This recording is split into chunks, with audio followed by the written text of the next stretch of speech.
Strange Antiquities is the sequel to Strange Horticulture, one of my favorite games of all time. This creepy shop simulator is actually about identifying objects and features lots of logic puzzles and brain teasers. You do not have to play the first game to enjoy this one, but if you want to play both, I recommend starting with Strange Horticulture. There's quality of life updates in this one that you'll be remiss about later. With the intro out of the way, let me show you how to play Strange Antiquities and walk you through day one. Okay, we're going to start a file.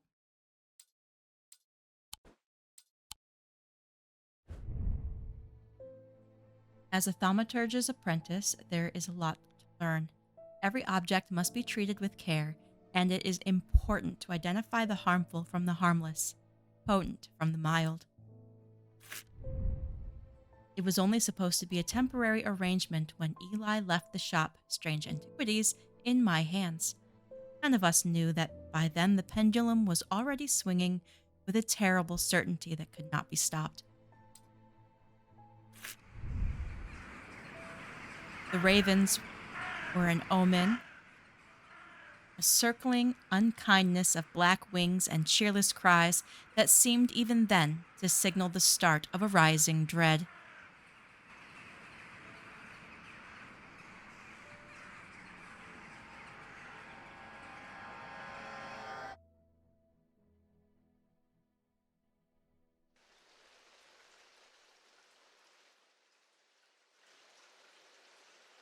Okay, so this is Strange Antiquities. We start with the shop, and we have random objects around here. What I like to do first is to check left and right.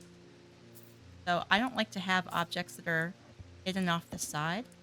I'm just going to move them forward. We can't get into this yet. Looks like we need some kind of double-pronged key. We're going to do the same thing. I'm just using WASD to go left and right. And move these all out. And now with the first game, there's lots of little secrets, and this game is no different. So like here is a drawer.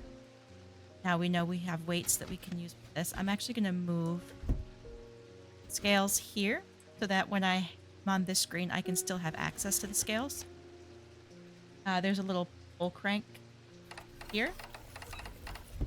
The box, we need some kind of pendant that has like 3 little appendages on the left and then one on the right. So I'm just gonna put that one back down. There's also what appears to be 3 pressure plates. You can set stuff on them. I don't. I think we have to use a certain set of things. Oh, no, come back out here. And one of the most important parts of the game is this area here. So this is another secret-laden area. We have a tile here. Either goes here or here, but we don't have a second one yet, so we're hold on to that. Here's a scrap of paper we'll get to in just a second. Another scrap of paper that talks about diurnal field patterns, atomic fields. This just unlocks your magnifying glass. You just use shift to toggle it on and off. Kind of nice. Anyway, this is what we need. We also found 2 more pendants, so I'm just going to move them up to the top area. Okay, now that we're done with the drawers, one of the key features about these games is the travel map. You can unfold this. It leaves you the clues down here. But we have this note. Reminder, I've stored a couple of items in the cellar of the wine merchant next door. So to find the wine merchant next door, we're going to find where we are. And we are number 29, Strange Antiquities. So we are here. There's only one shop that's next door to us, so it's got to be here.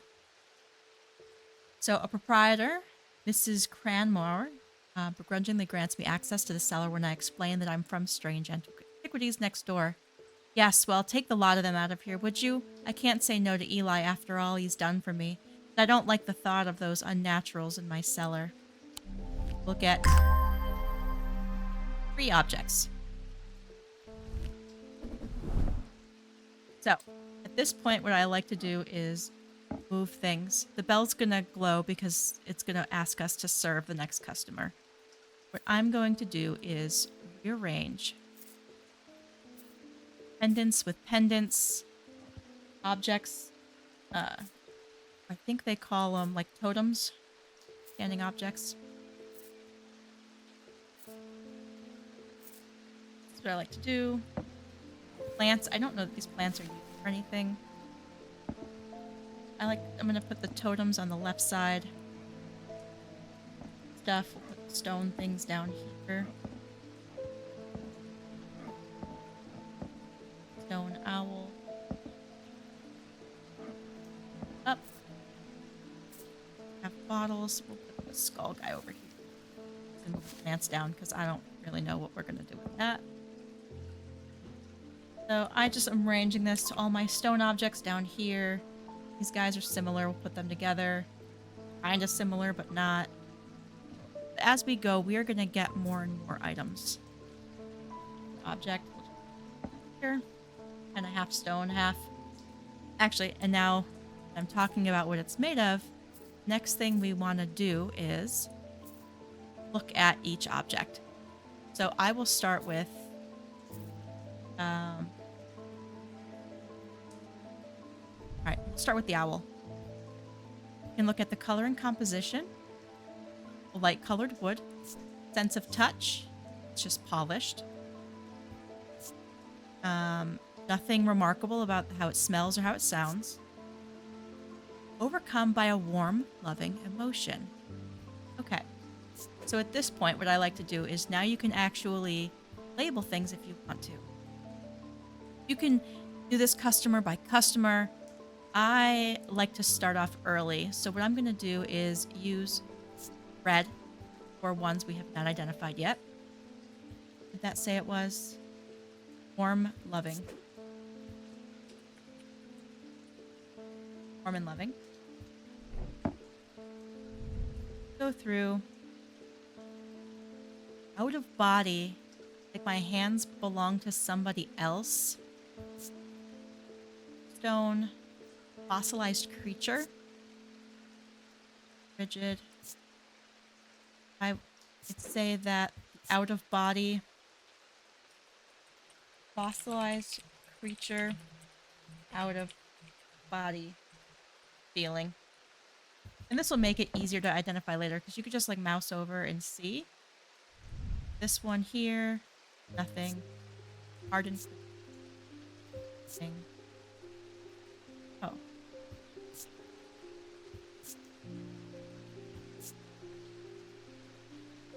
Red paint or perhaps blood. Not really anything remarkable. So I'm not going to go through and do every single one of these right now. If you want to do it straight off, I like to, but you don't have to. But let's take our first customer. Oh, it's Eli. I have been called away to assist in an urgent matter in Ravenglass and must leave at once. So Eli is our boss. I am leaving the shop in your care with some reluctance, I might add. Make use of my reference materials. Here, take this. So he's going to give us a book.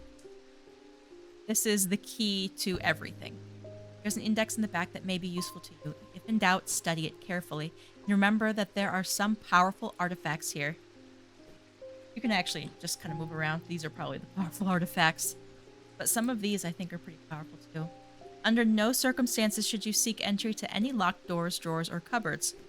In fact, safest not to touch anything at all. I should be back in a few days. We're gonna get everywhere. Alright.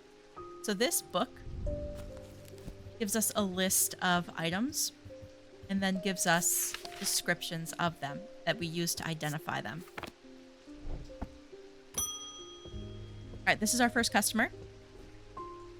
Congratulations. Today is the day you meet the great Thomas Pope. Rolling my eyes. That's me. I'm a man who I'm a man of two loves. Fresh mountain air and a little white dog called Hamish. But I reserve some room for laughter among friends and shops with cats in them. That's right, we can also pet the cat. This is Jupiter, by the way. Hi, Jupiter. Okay. If you would be so kind, I'm looking for a replacement for my hunter's boon. So he's looking for a hunter's boon. We go to the book. It's going to tell us what to do. Under the first page, just click on the content. Go to hunter's boon.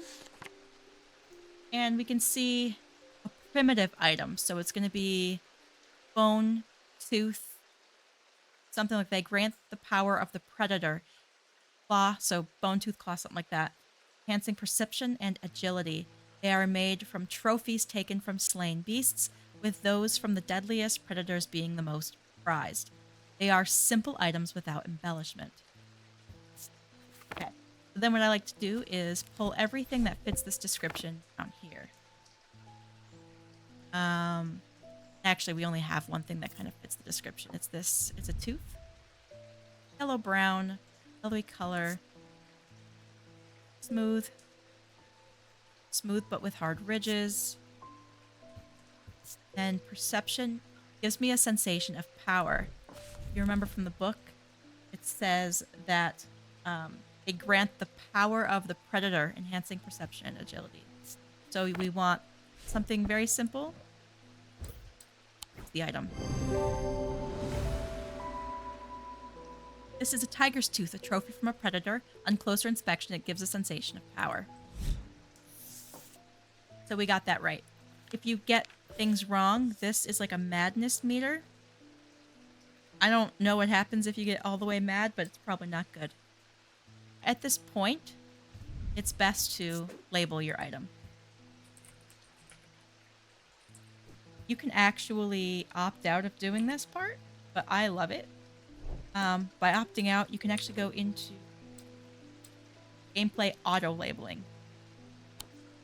If you don't actually want to do it. I do, so that one's labeled.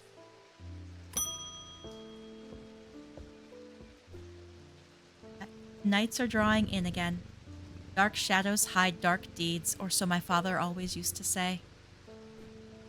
Seems like the shadows have grown darker since he passed 2 winters gone. Creeping dark has set up in my house. I'm told a shadow hold will draw it out. Again, we're back. Front. Find shadow hold, and I promise the game gets more complex than this. You'll be looking up things, the index, based on kind of these things. Anyway, we need a shadow hold. Or an oscitic vessel is a container of any kind, sometimes a jar or a bottle. Okay, so we're looking for a bottle or jar or box. It can be used to contain an oscitic spirit, manifestation known as creeping dark, pulling it from the shadows like poison from a wound. They are decorated with an elaborate design called a shadow catcher. So we're looking for a bottle, jar that has an elaborate design. This one kind of has like loop patterns. Almost kind of like a flower. So then I actually have grouped both of my bottles here together. Don't have any other objects. This one obviously doesn't have a flourishing mark on it. This one does. Oh, clay has a cork. Spongy, hard and somewhat rough. Pungent. Smells pretty strongly. Nothing to remark. This is our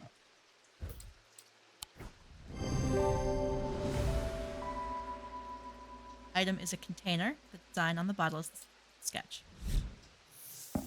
They're not always going to be this straightforward. But as we get them right, we'll get new pages added, and eventually we'll even get items as well.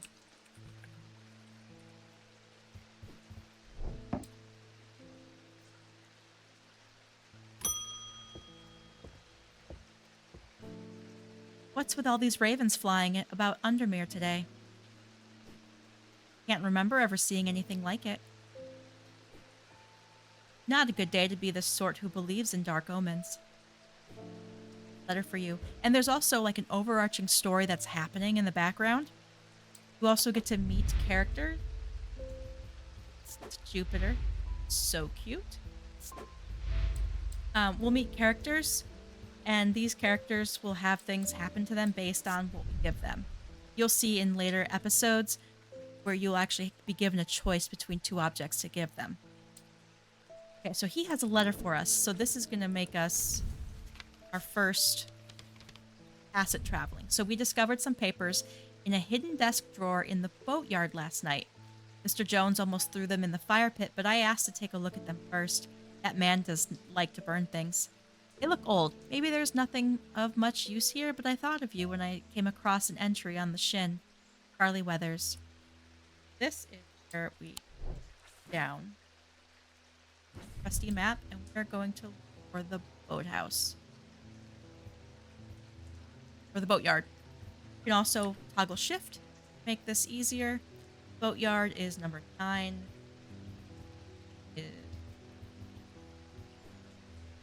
That's number 8. Yard is number 8.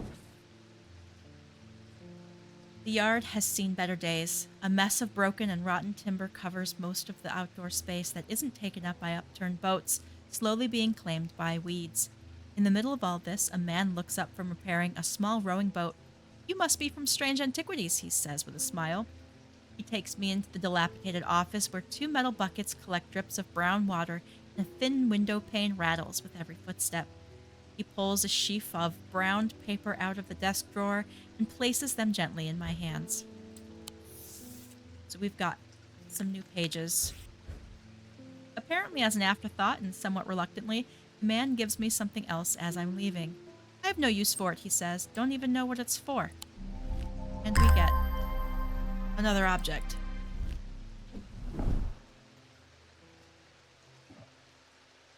Just gonna pop that guy over there and worry about that later.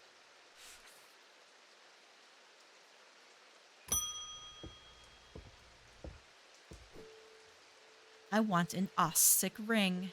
Ossic. That's a pleasing word to hold on the tongue. Ossic ring. And this one, it's a little bit more obscure. So ossic ring. These somewhat macabre objects were originally made as offerings to the goddess Korkin. Fortune. I'm not sure how it's pronounced, but the practice fell out of favor as belief waned. They are hard to come across now, but they are occasionally sought out for their ability to keep vermin at bay. Some say they can hear Korchin's unearthly hiss when they hold an ossic ring up to their ear. So we're looking for something macabre.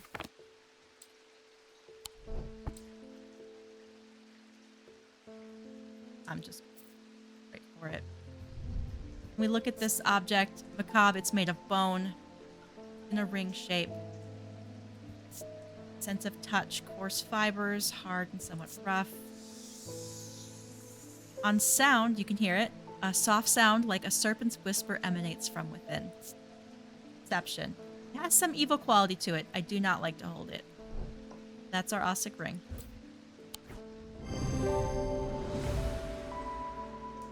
Made of bone, this item satisfies the description of macabre. Closer inspection confirms that a hissing noise can indeed be heard. Got an Evocant page. So let's go ahead and label our item. I like to put the item on the table when I inspect it just because I remember to label it before I put it back. Next, Edmund Bishop.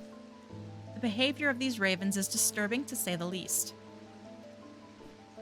As a rule, they only come together to feed. Ravens are omnivores, carrion eaters mostly, but they'll take anything they can get their talons into. And they'll kill if necessary. I didn't plan on dropping in today, but there's something happening out there and I'd like to know what.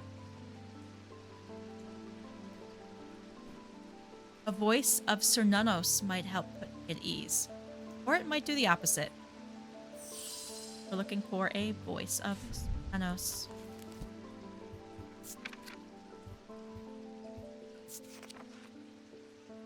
The name Voice of Cernunnos is used to refer to any bronze torque. A torque is what this is item he's wearing around his neck here that has certain imbued properties. With skill, such an item can be used to read the patterns of nature that are otherwise hidden to us. Cernunnos is a pagan god of the forest and nature, typically depicted as a man with the antlers of a stag and often wearing or holding a torque. So he is wearing a torque here. We actually only have one torque. This. And when we look at it, the description says it's bronze. So a bronze torque, this is exactly it. For perception, nothing. Nothing to remark. Even texture.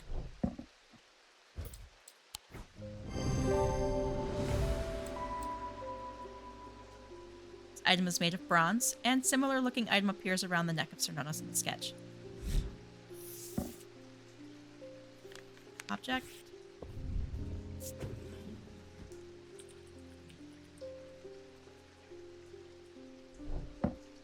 Table it, put it back on the shelf. So that's the first day. I'm going to do a complete walkthrough of the game. And follow me along if you'd like to. I hope this first video helped you kind of break down what this game entails. So thank you so much for watching, and I'll see you in the next one.